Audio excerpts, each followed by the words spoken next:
Hello and welcome to Keeping It Young podcast, conversations about marriage, family, and ministry life. I'm Dave. And I'm Bethany. And we are the Youngs. We're so glad you've joined us today as we continue in the book of Proverbs. Hope you're enjoying our study. Thank you for joining us again today. And hope you're having a wonderful summer. We are right in the middle of our summer. The summers are always so full for us. Yes. And just on the road, going and covering so many miles and meeting so many people. Just appreciate your prayers. Even for our summer of ministry, things are just super busy. And hope in the midst of this summer that you are learning a lot from God's Word, that you're doing well, that you're growing in the Lord and maturing as well. You know, you can always reach out to Bethany and me. We're always available to serve you, to answer your questions, and we're always honored when we hear from people. And so if we can do something for you or help you in some way, if you're enjoying our series, I hope you'll recommend it, maybe to a connection class or a Sunday school class, or maybe to someone that is having difficulties or needing some wisdom or some directions or, instruction.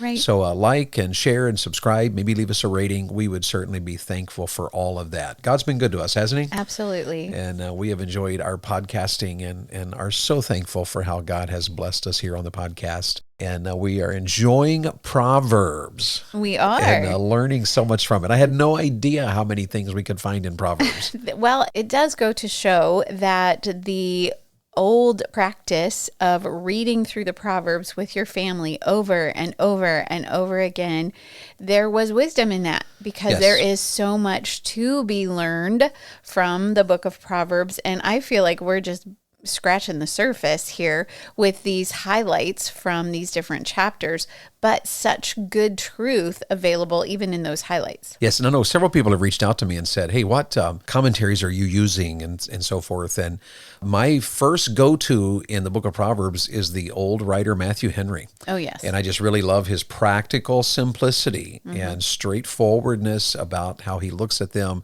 Then I go to a Bible app that has the definition of words, and I look up Hebrew words and examine those and just see the shades of meaning, the nuances of meaning that you find in the Yes. Hebrew dictionary is just amazing. And having Bible apps today really help us to do that. So it's just a real blessing. So I don't know if there's a right or wrong out there. There's a ton of commentaries. We just have really enjoyed Matthew Henry's and use our Bible dictionary and things of that sort. So hope you're looking up some of these yourself and studying them. And I told you last week, if you were listening last week, that we were ready to jump into, we've got to emphasize our words, but I was wrong. That's actually next week. He skipped over chapter 11, and we are going to be emphasizing this week from Proverbs Yes. 11, teaching our children integrity. We have to emphasize integrity if we're Yes. going to have a happy family and a happy life. Yes. So righteousness so far, diligence so far, and now we're here. God's blessings. God's blessings, and now here we are at integrity. Integrity is so important. Oh my goodness, it You is. want to be able to take someone at their word. You want to know that someone's going to be honest with you. You want to know someone's going to get the job done if you ask them to do it, if you're paying them to do it. Isn't it frustrating that there is a lack of integrity in our world today, in our culture, and you can't always just count on it. You can't just say, oh yeah, this will get done, because sometimes it doesn't. And what a blessing it is to deal with people who have integrity. And you will know it. Oh, yes. Absolutely. And it's so important in so many aspects of our life. And integrity is essential in your marriage. Integrity is essential in your children. It's essentially for your future in Yes. in work relationships. Integrity is just an essential element. So here's what Proverbs 11 says. A false balance is abomination to the Lord, but a just weight is his delight. When pride cometh, then cometh shame, but with the lowly is wisdom. And here we go. The integrity of the upright shall guide them, but the perverseness of transgressors shall destroy them. Riches profit not in the day of wrath, but righteousness delivereth from death. The righteousness of the perfect shall direct his way, but the wicked shall fall by his own wickedness. Now, he's talking here about integrity, dependability, trustworthiness, honesty, and all of those factors that come together. And the Cambridge Online Dictionary, when you talk about character, or when you talk about integrity, One of the things they say is it's the quality of being honest and having strong moral principles that one refuses to change. I liked that definition best of all the ones I found. Yes. And so I want to read that again. It's the quality of being honest. It's the quality of having strong moral principles that one refuses to change. And I sat and I thought, okay, who in the Bible best illustrates that? And I came up with two right away. Joseph illustrates that. Yes. Because he was a slave in Potiphar's house in Egypt. His brothers had sold him into slavery. And yet, even though he had been done wrong, even though he didn't like where he was, even though this is not how he expected things to turn out, he could have absolutely thrown everything he believed away, all righteousness, all integrity, and just lived it up as a slave boy in that land with Potiphar's wife. He was favored already. And yet he refused to back down on his moral principles. That young man had phenomenal integrity, and as far as we can tell, was late teens, early 20s. Daniel was the same way. Daniel's entire life lays out for us a picture of integrity. And he refused, absolutely refused to do wrong. And then he got his three friends to join him. We know them as Shadrach, Meshach, and Abednego. And then it shows up again in chapter 3 because his three friends would not bow to the pagan idol that Nebuchadnezzar had made of himself and demanded they bow down to. And again in Daniel 6, when Daniel, as an older man now, prayed, even though praying likely meant he would be thrown in the lion's den and die. That is all a picture of integrity. What is integrity? It is an absolute honesty and a moral uprightness that we refuse to change. And in Joseph and Daniel's examples, it's almost this fortitude to do right no matter how small the issue seems to be. Especially we can see in Daniel's life, the first matter of integrity that we come up against, his character to say, you know what? Our law has said we should not eat that food. And so would it be okay if we just eat this food over here, this produce, these fruits and vegetables and all of the things that mean pulse in the King James Version of the Bible? What an amazing example of character and integrity there, because that seems like something that would not even matter. Here they are captives and they're being commanded to eat this food. You would think, well, probably most of those Hebrew captives said, well, I mean, what am I supposed to do? I am a prisoner. I have to eat whatever they give me, and okay, it's just food. But Daniel and his friends said, no, we absolutely cannot. And don't you know that just built more character and integrity into their being? So their foundation was just, okay, I'm going to do right no matter how small the issue may be. Integrity is taught.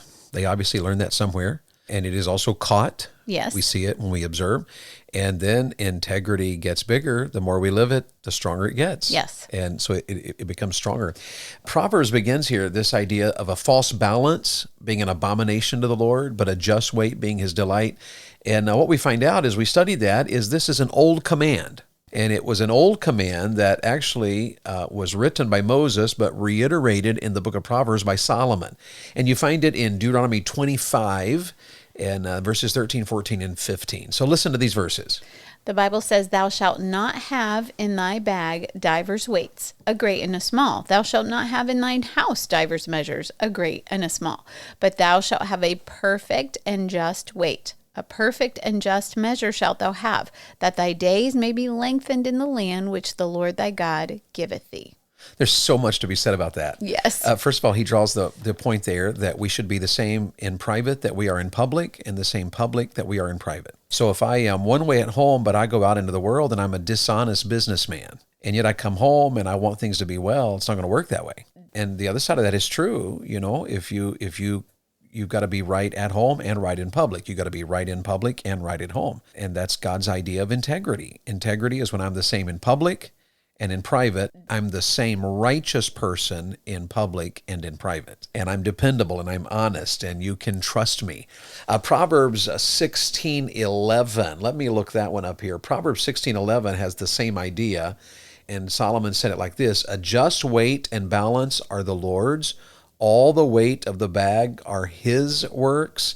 He reiterates the same idea. Let's see here in Proverbs 20 and what verse is that? Verse Proverbs 10. 20 and verse 10 when he says, divers weights, different weights, and divers measures, different, and varied measures, both of them are alike. Listen to this, abomination to the Lord. Integrity is so important to our God that when we don't have it, he absolutely hates it with the strongest word that you can find in the authorized version to describe the things God hates the most. Wow. That's a pretty big deal. It is. So emphasizing integrity is absolutely essential. Right. So that what the book of Proverbs is literally saying, if you say you're going to sell a pound of rice, it better fully be a pound of rice. It better not be 3/4 of a pound of rice, because integrity matters. And in Hosea, the minor prophet Hosea, in one of his references, he talks about a merchant that is not honest, has no integrity. And he says, he is a merchant. The balances of deceit are in his hand. He loveth to oppress. And so you find it yet again that the idea of integrity is absolutely important, which just reminds us, all of us, you that are listening, all of us, we have to teach our children to have integrity. And if integrity is honesty, we have to teach them to be honest, dependable, always trustworthy. And for us, that was a spanking matter when our kids were younger. Yes. Lying was not permitted or even put up with in our household for any little thing. Our children, we wanted them to learn to be honest about everything. Don't stretch the truth. Don't exaggerate your stories. And the great thing about having the 5 children is their siblings would call them out on, that is not how that happened. No, that didn't happen. You did not do that. And so they keep themselves accountable, which was awesome. But as far as, hey, what happened here? Did you do this? How did this come to be?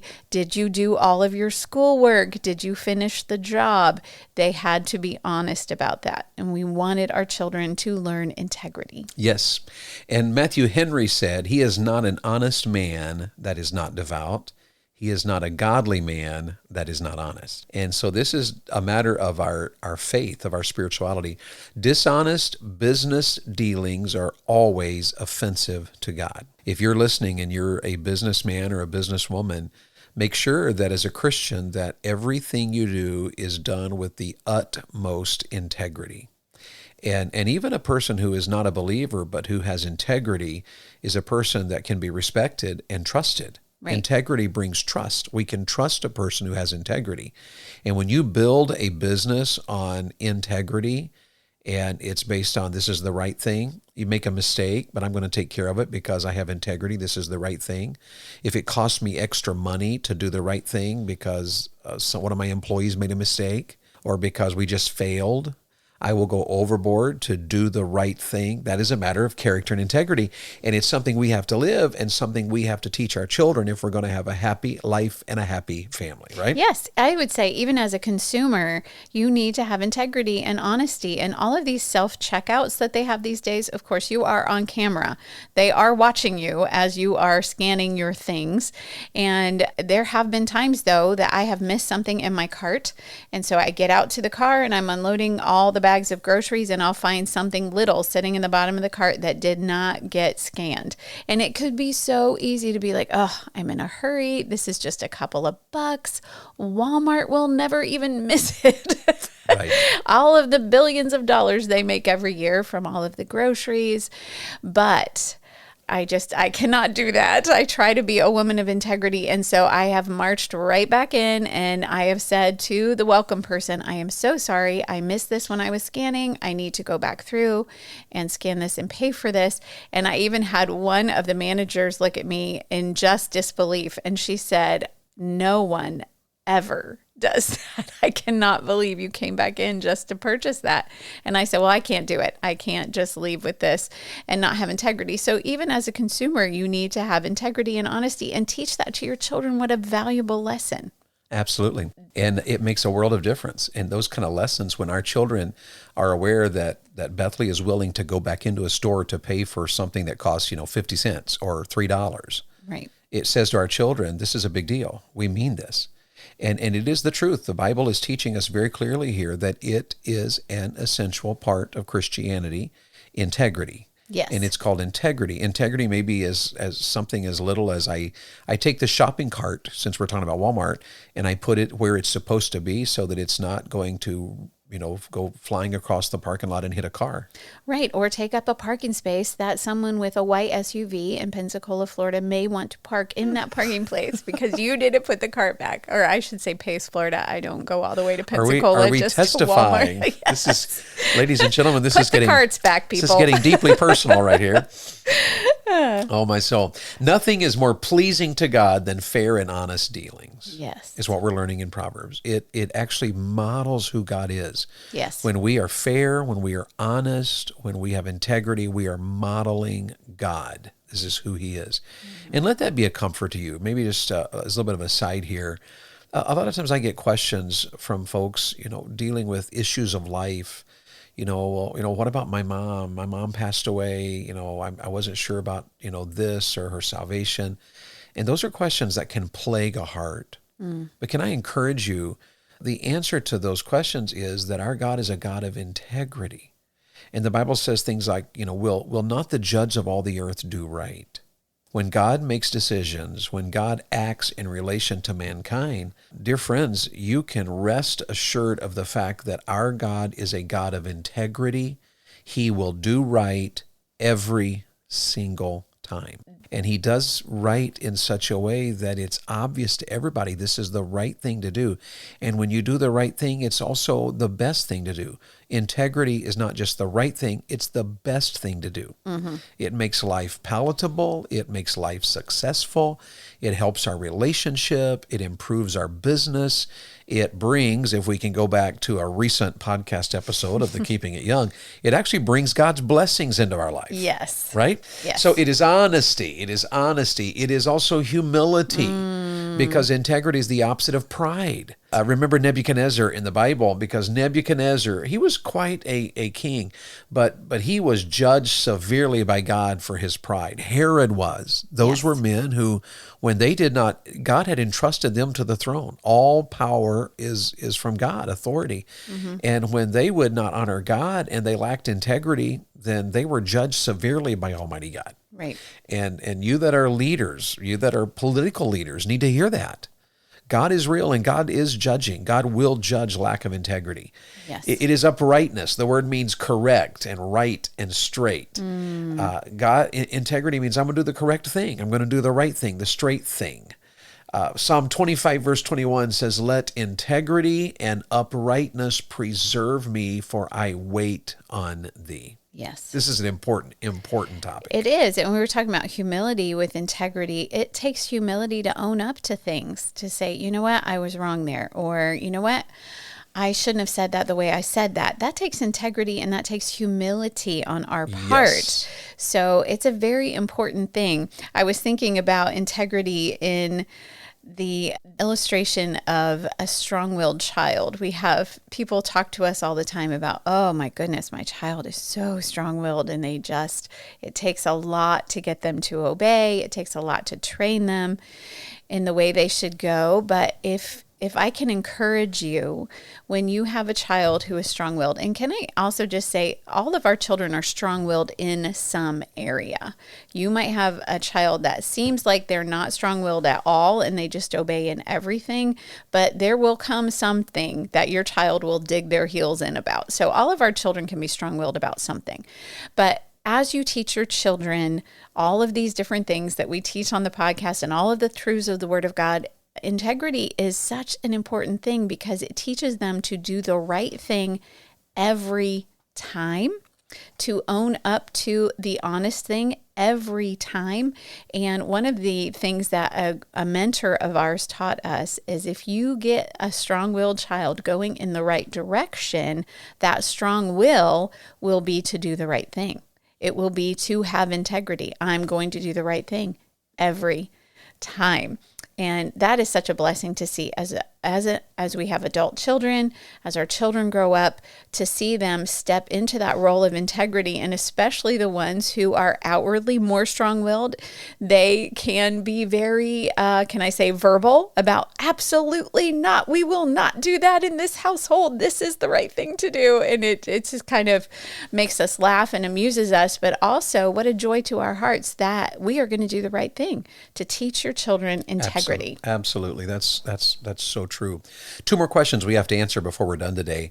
Why does integrity matter? I guess we've already touched all over it. Why does integrity matter? The text I read to you in Proverbs 11 reminds us that integrity guides us. Yes. So when we are guided by integrity, then things will be well in our life. It guides us. The Bible even tells us there that it makes a difference in death. And that's interesting. I think it was Matthew Henry again who said, a good conscience makes the end of one's life easier. Yes. When I don't have things I have to make right because I cheated and manipulated and twisted and scorned. And just remember that it matters because you reap what you sow. Yes. If you're going to go through life being dishonest and lying and failing in areas of integrity, then people will treat you in ways without integrity. You will reap it. You will have to face the fact that others, if you're willing to do people wrong in business dealings, people will do you wrong in business dealing. If you're willing to be shoddy in the work that your business does, people will be shoddy in the work that they do for you. It's just we reap what we sow. So integrity matters. It leads us to righteousness. It counsels us. It makes us gracious. It makes us generous. It brings life. It bypasses the judgment of God. And so integrity is important. I would say that it matters because it's frustrating to deal with people who don't have integrity. So please, people, raise your little ones to have integrity. Nobody wants that kind of frustration. So how do you get it? How do you get integrity? There's three answers we'll give you here as we wind up today. And the first one is you train it. You just have to know that. Proverbs 20 and verse 11. Let me locate this here and read this one to you so I get it correct. Even a child is known by his doings, whether his work be pure and whether it be right. So you can look at a child and know. A child either has integrity or they don't. And if they don't have integrity, it is the job of the parents to take the necessary steps in a process of time to teach the child to live a life of integrity. Yes, your child will not automatically have character, honesty, humility, always do the right thing. They will not do that. We have gone over and over and over and over that. It is in the heart of the child to sin, to be deceptive, to be manipulative, to be disobedient, to not follow authority, to not do the right thing, to not share, to not be nice to people around them. And so for your child to end up to be an adult with integrity, it has to be trained while they are in the house. And this can be an ongoing process, even through their teen years, just to remind them of their work ethic, to remind them, yes, when you get out of bed, you need to make your bed, even though you have to be at work at 6 o'clock in the morning, because that's just integrity. It's doing the right thing. Yes, you have to be honest. You have to tell the truth every time, and just working and working and working on them until they leave your home, and then they are a person of integrity on their own. Yes. And either remember that your child either has it or doesn't. And so examine your child. Do they have integrity? Are they dependable? Can someone trust them? Can Right. you trust them? Or could you say, are you at least in the process of training Yes. them in that direction? And what happens is when they get it and mature, integrity then directs their way.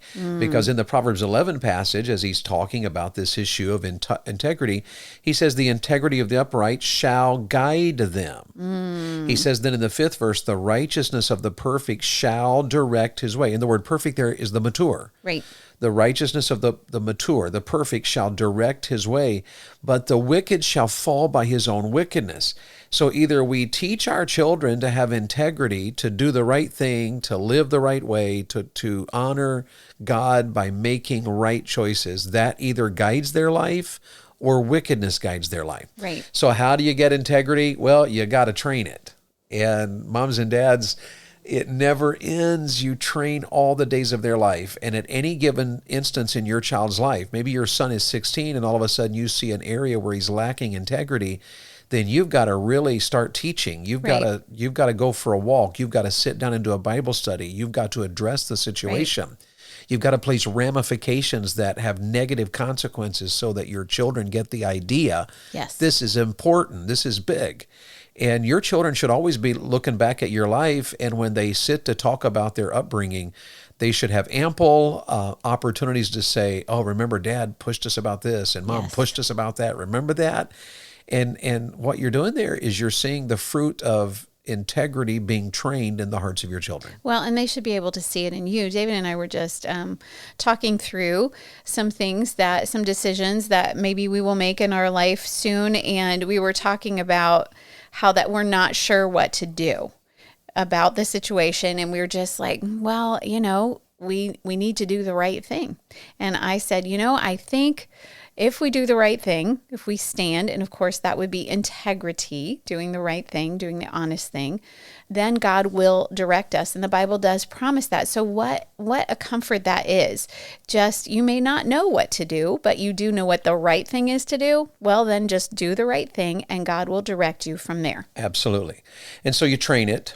That's how you get integrity. Two more things. You pursue it. That's a lesson for all of us. We have opportunities galore to pursue integrity. Absolutely. Financial situations and business situations and walking out of Walmart with something we forgot to pay for situations. Right. Shopping carts. I was actually in a grocery store somewhere not long ago, and I watched this couple. They were walking around in the produce aisle, and every time they walked past the bags of grapes, they would pick off 4 or 5 of them, carry them around, eating them. Oh my goodness. And here they are, and they were doing it very openly, very publicly. And it dawned on me, here's a couple that has not been trained. Right. They're older. They were older. But they lack integrity. That has not been paid for. They're taking something that is not rightly theirs because they are lacking in integrity. Yes. We have ample opportunities to pursue integrity. Yes. And then the last one, of course, is to live it. It shows up in how we treat people. It shows up in how we run our business. Integrity is absolutely vital. Any final thoughts? I would say even the people in your home have integrity with your children. You could say, well, we are busy. Our business dealings are very honest. We are very careful about all of that. But even with the way you talk to your children, instead of, oh, soon, Mommy will get to that soon, and you're still sitting half hour later scrolling Instagram, or, oh yeah, we'll do that sometime. Your children do remember. If you promise them something, just be very careful and make sure that you have integrity with your children. And they will bring it up. They will bring it up. So make sure if you say, oh yeah, we'll go and have ice cream sometime this week, then take them to have ice cream sometime this week. And if things get busy or something happens and you absolutely can't, you can sit down and have that conversation of, you know what, we will do it sometime soon. I promise. It can't happen this week. But make sure you have integrity with your children. Don't lie to your children about things. Don't manipulate them to get them to do things. Have integrity with them. Show them that righteousness and integrity and character matter. Absolutely. Well, I hope you're enjoying this study. Next week, this time I mean it. Next week, we're going to talk about our words. Yes. And we have found here in Proverbs so many other areas as well. We're going to have a lesson about our words. We're going to talk about the value of influence, anger. Here's a big one coming up. Alcohol is in the book of Proverbs. Counsel. How do we pursue counsel? How important is counsel? We're going to talk about, even in Proverbs 31, biblical femininity and all of that sort of stuff. These are areas we have to emphasize and master if we're going to have a happy family and a happy life. Yes. And that's what Solomon is writing about. Thank you for joining us again today. Hope you're enjoying this study. If we can help you, reach out to us and let us know. I hope you'll serve the Lord with gladness this week. And thank you so much for just being part of the Keeping It Young family. Have a great day. The Keeping It Young podcast is a Bax 5 Media production.